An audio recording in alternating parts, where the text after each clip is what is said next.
So, ano tong anti-seizure medicine test? So, ito yung blood test na ginagawa sa mga seizure patients o doon sa mga may psychosocial disability para i-check yung level of concentration ng kanilang mga gamot sa kanilang dugo.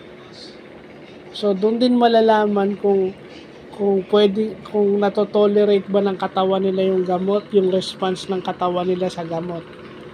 Kasi chine-check doon yung function ng kidney at saka liver nila. 1.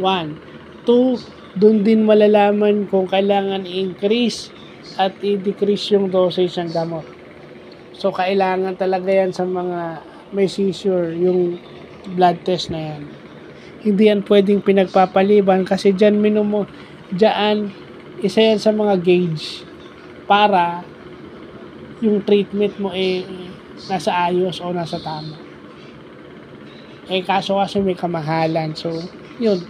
At least nalaman lang natin dahil mayroon tayo rate yung ating PRO dapat masubject sa ganyan. So, kailangan tulungan natin siya makahanap ng mura o libreng anti-seizure medicine test. Mahirap din pala yan. Kasi buwan-buwan at saka masakit siyempre yung karayom. So, yun lang po.